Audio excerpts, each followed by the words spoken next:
नमस्कार दोस्तों, स्वागत है आपका अपना YouTube channel Satyajit GS academy में। दोस्तों, आज की इस वीडियो में मॉडर्न हिस्ट्री पर फोकस किया गया है, जिसके कुल 30 प्रश्न शामिल किए गए हैं और ये बिहार बोर्ड का टारगेट बैच के लिए प्रैक्टिस सेट नंबर 8 होगा। वीडियो आपको कैसा लगता है ज़रूर बताएं और 35 प्रश्नों में आपके कितने प्रश्न सही होते हैं लास्ट में अपना स्कोर कमेंट बॉक्स में कमेंट जरूर करें। 30 प्रश्न मॉडर्न हिस्ट्री से लिए गए और वीडियो पसंद आए तो इसे एक लाइक, शेयर और सब्सक्राइब जरूर कीजिएगा। तो आइए वीडियो की शुरुआत करते हैं। भारत में आधुनिक शिक्षा का अग्रदूत किसे माना जाता है? भारत में आधुनिक शिक्षा का अग्रदूत किसे माना जाता है? तो इसका राइट आंसर होगा ऑप्शन डी, राजा राम मोहन राय को। राजा राम मोहन राय को भारत में आधुनिक शिक्षा का अग्रदूत माना जाता है। नेक्स्ट क्वेश्चन, एक वर्ष में स्वराज किस आंदोलन का नारा था? एक वर्ष में स्वराज किस आंदोलन का नारा था? इसका राइट आंसर होगा ऑप्शन बी, असहयोग आंदोलन। असहयोग आंदोलन में गांधी जी ने कहा था कि एक वर्ष में स्वराज हम हासिल करेंगे। असहयोग आंदोलन 1920 में शुरू होता और 1922 में चौरी चौरा कांड के कारण ये समाप्त कर दिया जाता, लेकिन एक वर्ष में स्वराज का लक्ष्य हासिल नहीं हो पाता। नेक्स्ट क्वेश्चन, भगवत गीता का सर्वप्रथम अंग्रेजी में अनुवाद किसने किया था? Very very important question. Bhagavad Gita का सर्वप्रथम अंग्रेजी में अनुवाद किसने किया था? इसका राइट आंसर होगा ऑप्शन डी, चार्ल्स विल्किंस ने। चार्ल्स विल्किंस ने।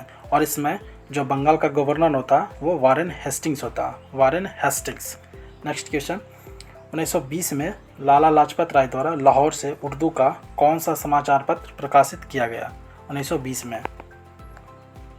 इसका राइट आंसर होगा ऑप्शन ए, वंदे मातरम। वंदे मातरम लाहौर से उर्दू में किया गया था, जबकि द पीपल भी लाला लाजपत राय का है, लेकिन ये अंग्रेजी में है। द पीपल अंग्रेजी भाषा में है। नेक्स्ट क्वेश्चन,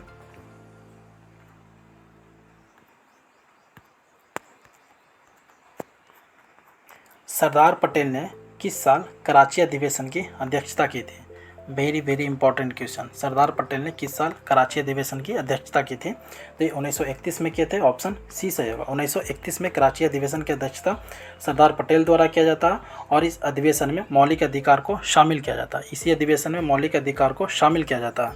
नेक्स्ट क्वेश्चन, किसे भारत में फ्रांसीसी कंपनी का संस्थापक माना जाता है? भारत में फ्रांसीसी कंपनी का संस्थापक किसे माना जाता है, जिसका स्थापना 1664 में हुआ था? 1664 में।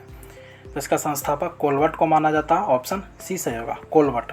और इसमें जो फ्रांस का सम्राट था वो लुई 14वां था। लुई 14वां फ्रांस का सम्राट था, जिसमें भारत में फ्रांसीसी कंपनी का स्थापना 1664 में हुआ था। उसमें फ्रांस में जो राजा होता वो लुई 14वां था।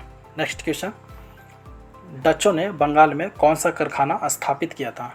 डचों ने बंगाल में कौन सा कारखाना स्थापित किया था? तो ये पीपली में किया था। ऑप्शन ए सही होगा, 1627 ईस्वी में। 1627 ईस्वी में। नेक्स्ट क्वेश्चन, मुगल सम्राट द्वारा नियुक्त बंगाल का अंतिम गवर्नर कौन था? मुगल सम्राट द्वारा नियुक्त बंगाल का अंतिम गवर्नर कौन था? तो ये मुर्शीद कुली खां थे। ऑप्शन सी सही होगा, मुर्शीद कुली खां। और इसे रंगीला बादशाह यानी मोहम्मद शाह, जो रंगीला बादशाह, वही नियुक्त करता है मुर्शीद कुली खां को बंगाल का अंतिम गवर्नर। नेक्स्ट क्वेश्चन, किसे स्वर्ग से उत्पन्न सेनानायक कहा गया? किसे स्वर्ग से उत्पन्न सेनानायक कहा गया है? तो स्वर्ग से उत्पन्न सेनानायक लॉर्ड क्लाइव को कहा गया। ऑप्शन बी सही होगा, लॉर्ड क्लाइव। इसी के काल में 1757 का प्लासी युद्ध होता है, जिसमें अंग्रेजी सेनापति के रूप में काम करता है और ये जीत जाता है, इसलिए इसे कहा जाता है स्वर्ग से उत्पन्न सेनानायक। नेक्स्ट क्वेश्चन, ब्लैक होल की घटना का विवरण किस अंग्रेज ने दिया था? ब्लैक होल की घटना का विवरण किस अंग्रेज ने दिया था?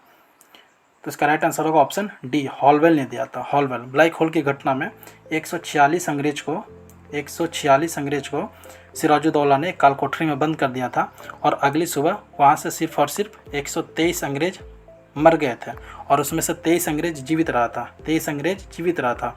उस 23 में से सबसे प्रमुख था हॉलवेल। उस 23 में से सबसे प्रमुख हॉलवेल था और यही ब्लैक होल की घटना का विवरण करता है। नेक्स्ट क्वेश्चन, मीर कासिम ने अपनी राजधानी मुर्शिदाबाद से कहाँ स्थानांतरित की थी? अपनी राजधानी मुर्शिदाबाद से कहाँ ले गया था मीर कासिम? तो ये मुंगेर ले गया था। ऑप्शन ए सही होगा, मुंगेर। दोस्तों, क्वेश्चन अच्छे लग रहे हो, वीडियो अच्छा लग रहा हो तो एक लाइक ज़रूर कीजिए, अपने दोस्तों के साथ शेयर कीजिए और चैनल को सब्सक्राइब जरूर कीजिए, क्योंकि इसी प्रकार का वीडियो आपको डेली एक मिलता रहता है जो आपके एग्ज़ाम के लिए बहुत ही महत्वपूर्ण होता है। तो आइए आगे बढ़ते हैं। किस शासक ने ईस्ट इंडिया कंपनी को दीवानी प्रदान किया था? किस शासक ने ईस्ट इंडिया कंपनी को दीवानी प्रदान किया था? तो ये शाह आलम द्वितीय ने किया था, ऑप्शन सी सही होगा, शाह आलम द्वितीय। 1764 के बाद यानी 1764 का जो बक्सर युद्ध हुआ था उसके बाद 1765 में 2 संधि होता है, इलाहाबाद की 2 संधि होता है, इलाहाबाद की प्रथम संधि और इलाहाबाद की द्वितीय संधि। तो इलाहाबाद की प्रथम संधि के तहत शाह आलम द्वितीय ने ईस्ट इंडिया कंपनी को दीवानी प्रदान किया था, इलाहाबाद की प्रथम संधि 1765 के तहत। नेक्स्ट क्वेश्चन, महाराजा रंजीत सिंह के राज्य की राजधानी कहाँ थी? महाराजा रंजीत सिंह के राज्य की राजधानी कहाँ थी? तो इनके राज्य की राजधानी लाहौर थी, ऑप्शन ए सही होगा, लाहौर। जबकि अगर जो ऐसा क्वेश्चन आ जाए कि रंजीत सिंह के सांस्कृतिक राज्य की राजधानी कहाँ थी, तो वो अमृतसर होगा, सांस्कृतिक राज्य की राजधानी अमृतसर। नेक्स्ट क्वेश्चन, किसने कहा था कि ईश्वर की इच्छा है कि मैं सभी धर्मों को एक समान देखूं, इसलिए उसने दूसरी आँख की रोशनी ले ली? मैं सभी धर्मों को एक समान देखूं इसलिए उसने दूसरी आँख की रोशनी ले ली। तो ये महाराजा रंजीत सिंह का कथन था, ऑप्शन ए सही होगा, महाराजा रंजीत सिंह। यानी वो एक आँख से अंधे थे, मतलब उनको 2 आँख की जगह एक ही आँख था और एक आँख से वो अंधे थे, इसलिए उन्होंने कहा था कि मैं सभी धर्मों को समान देखूं, इसलिए उसने दूसरी आँख की रोशनी ले ली। नेक्स्ट क्वेश्चन, कॉर्नवालिस ने टीपू सुल्तान के विरुद्ध जो त्रिदलीय स्थापित किया था उसमें कौन शामिल नहीं था? त्रिदलीय गुट स्थापित करता है कॉर्नवालिस टीपू सुल्तान के विरुद्ध, तो उसमें कौन शामिल नहीं है?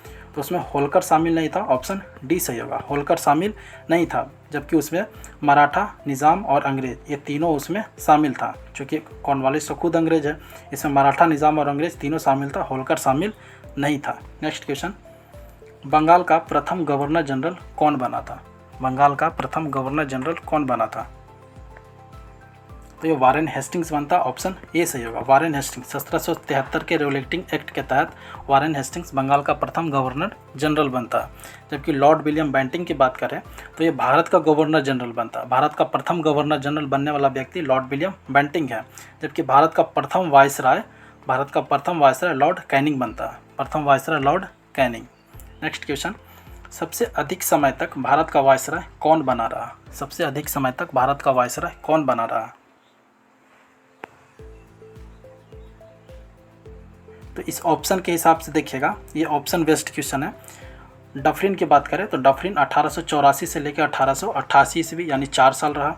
लॉर्ड रिपन की बात करें तो ये 1880 से लेकर 1884 ये भी 4 साल रहा।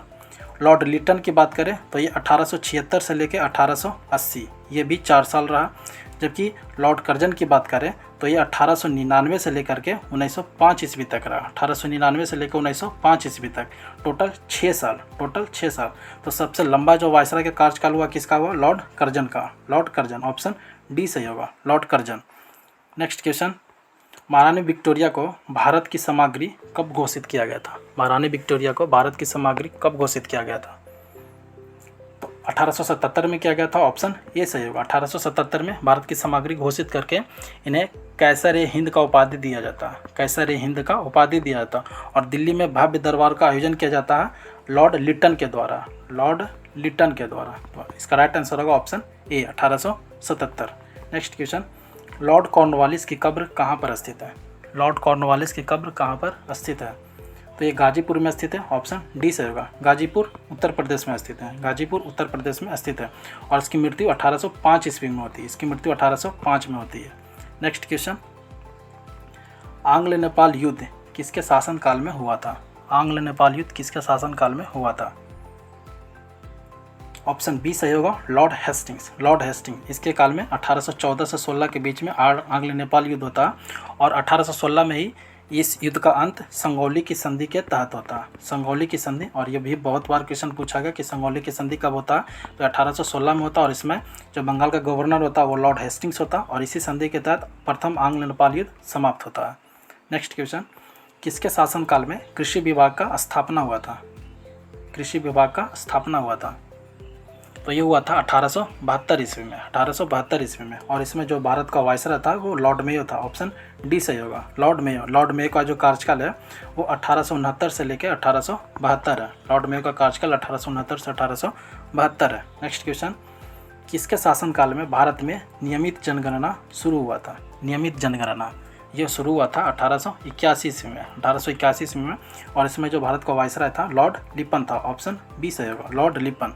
जबकि ऐसा क्वेश्चन आ जाए कि भारत में प्रथम जनगणना कब हुआ था, तो प्रथम जनगणना 1872 में हुआ था लॉर्ड मेयो के काल में। लेकिन नियमित जनगणना की बात करेगा तो वो हुआ था 1881 में लॉर्ड रिपन के काल में। नेक्स्ट क्वेश्चन, निम्नलिखित में से किसने सहायक संधि स्वीकार नहीं किया था? सहायक संधि स्वीकार नहीं किया था। भारत में सहायक संधि का जो जन्मदाता है वो डुप्ले है। भारत में सहायक संधि का जन्मदाता डुप्ले है, लेकिन भारत में सहायक संधि को लागू किसने किया था? तो वो लॉर्ड वेल्जली ने किया था 1798 ईस्वी में। लॉर्ड वेल्जली ने 1798 में। तो किसने सहायक संधि को स्वीकार नहीं किया था? तो इंदौर का होलकर, ऑप्शन ए सही हो जाएगा। इंदौर का होलकर ने सहायक संधि को स्वीकार नहीं किया था। जबकि सहायक संधि को सर्वप्रथम किसने स्वीकार किया था? तो वो हैदराबाद का निज़ाम था। नेक्स्ट क्वेश्चन, इस्तमरारी बंदोबस्त किसने लागू किया था? इस्तमरारी बंदोबस्त, जिसे अस्थाई बंदोबस्त भी कहा जाता है, किसने लागू किया था? वैसे कॉर्नवालिस ने लागू किया था। ऑप्शन ए सही होगा 1793 ईस्वी में। 1793 में। नेक्स्ट क्वेश्चन, महलवाड़ी व्यवस्था को किस क्षेत्र में लागू किया गया था? महलवाड़ी व्यवस्था को किस क्षेत्र में लागू किया गया था? इसका राइट आंसर होगा ऑप्शन ए। महलवाड़ी व्यवस्था को पंजाब में लागू किया गया था और ये पूरे जो व्यवस्था था 30% भाग पर महलवाड़ी व्यवस्था को लागू किया गया था। 30% भाग पर, और इसे पंजाब, उत्तर प्रदेश, मध्य प्रदेश, ये 3 क्षेत्र में सर्वप्रथम लागू किया जाता है। पंजाब, उत्तर प्रदेश और मध्य प्रदेश में। महलवाड़ी व्यवस्था की बात करें तो इसका जनक हॉल्ट मैकेंजी को माना जाता है। हॉल्ट मैकेंजी 1822 ईस्वी में। भारत में लागू करता है 1822 में। नेक्स्ट क्वेश्चन, भारतीय राष्ट्रीय कांग्रेस के दूसरे अधिवेशन की अध्यक्षता किसने की? भारतीय राष्ट्रीय कांग्रेस के दूसरे अधिवेशन की अध्यक्षता किसने की? तो दादा भाई नौरोजी द्वारा किया जाता है। ऑप्शन बी सही होगा 1886 ईस्वी में। 1886 ईस्वी में। आपको पता है कांग्रेस का स्थापना 1885 में होता है, 1885 में। और इस अधिवेशन की अध्यक्षता बेमेश चंद्र बनर्जी द्वारा किया जाता है, जबकि दूसरे अधिवेशन की अध्यक्षता दादा भाई नौरोजी द्वारा किया जाता है और तीसरे अधिवेशन की अध्यक्षता बदरुद्दीन तैयबजी द्वारा किया जाता है। नेक्स्ट क्वेश्चन, शेर पंजाब के नाम से कौन मशहूर थे? शेर पंजाब किन्हें कहा जाता है? तो शेर पंजाब लाला लाजपत राय को कहा जाता है। ऑप्शन ए सही होगा, लाला लाजपत राय। नेक्स्ट क्वेश्चन, राजा राम मोहन राय द्वारा स्थापित प्रथम संस्था कौन थी? राजा राम मोहन राय द्वारा स्थापित प्रथम संस्था कौन थी? तो इनके द्वारा स्थापित प्रथम संस्था आत्मीय सभा थी। ऑप्शन डी सही होगा 1815 ईस्वी में। आत्मीय सभा की स्थापना इन्होंने 1815 में किए थे। जबकि ब्रह्म समाज की स्थापना भी राजा राम मोहन राय द्वारा किया जाता और ये 1828 ईस्वी को किया जाता है। 1828 ईस्वी को। और राजा राम मोहन राय की मृत्यु 1833 में ब्रिस्टॉल के लंदन में होती है। लंदन के ब्रिस्टॉल में ये दूत बनकर जाते हैं अकबर द्वितीय के लंदन। वहीं पे इनकी मृत्यु 1833 में ब्रिस्टॉल में हो जाती है। नेक्स्ट क्वेश्चन, दयानंद सरस्वती ने आर्य समाज की स्थापना कब किए थे? दयानंद सरस्वती ने आर्य समाज की स्थापना कब किए थे? तो 1875 में किए थे। ऑप्शन सी सही होगा 1875 में। मुंबई में किए थे। मुंबई। नेक्स्ट क्वेश्चन, उर्दू शायर मिर्ज़ा गालिब कहाँ का निवासी था? उर्दू शायर मिर्ज़ा गालिब कहाँ का निवासी था? तो इसका जन्म आगरा में हुआ था। ऑप्शन बी सही होगा। इसका जन्म आगरा में 1797 में होता है। 1797 में। और इसकी मृत्यु 1869 में दिल्ली में होती है। 1869 में दिल्ली में। 1857 के क्रांति को देखने वाला जो गालिब था वो कौन था? यही मिर्ज़ा गालिब था। 1857 के क्रांति को ये अपनी आंखों से देखा था मिर्ज़ा गालिब ने। आगे 5 क्वेश्चन करंट अफेयर्स का दिया गया जो इस प्रकार है। LIC के नए प्रबंध निदेशक कौन बनाया गया? LIC के नए प्रबंध निदेशक कौन बनाया गया? तो ये मिनी आईपे को बनाएगा। ऑप्शन ए सही होगा, मिनी आईपे।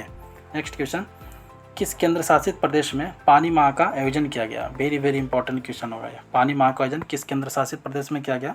तो लद्दाख में किया गया। ऑप्शन डी सही होगा, लद्दाख में। नेक्स्ट क्वेश्चन, दुनिया का सबसे बड़ा तारा नीलम समूह किस देश में मिला? तारा नीलम समूह किस देश में मिला? तो ये श्रीलंका में मिला। ऑप्शन बी सही होगा, भारत का पड़ोसी देश श्रीलंका। नेक्स्ट क्वेश्चन, किस राज्य ने भूकंप पूर्व चेतावनी मोबाइल ऐप लॉन्च किया? भूकंप पूर्व चेतावनी मोबाइल ऐप लॉन्च किया? तो ये उत्तराखंड ने किया। ऑप्शन डी सही होगा, उत्तराखंड ने। नेक्स्ट क्वेश्चन जो कि आज का हमारा आखिरी प्रश्न होगा, दलित बंधु योजना किस राज्य में शुरू किया गया? दलित बंधु योजना किस राज्य में शुरू किया गया? तो ये तेलंगाना में किया गया। ऑप्शन सी सही होगा, तेलंगाना में। दोस्तों ये 35 प्रश्न यहीं समाप्त होते हैं। आउट ऑफ 35 में आपका स्कोर कितना रहा? अपना स्कोर कमेंट जरूर से जरूर करें कि 35 प्रश्नों में आपके कितने प्रश्न सही हुए। और ये आप लोगों के लिए क्विज का प्रश्न है जिसका जवाब आपको कमेंट में देना। वर्तमान में देश में रामसर स्थलों की संख्या कितनी है? देश में रामसर स्थलों की संख्या वर्तमान में कितनी है? इसका जवाब आपको कमेंट में देना है। दोस्तों ये वीडियो यहीं समाप्त होता है। आपको वीडियो कैसा लगा अपना महत्वपूर्ण सुझाव जरूर से ज़रूर दें और आशा करते हैं कि आपको वीडियो पसंद आया होगा। वीडियो पसंद आया तो इसे लाइक शेयर और सब्सक्राइब करना बिल्कुल नहीं भूलें। तो मिलते हैं ऐसे ही किसी नेक्स्ट वीडियो में, तब तक के लिए जय हिंद जय भारत।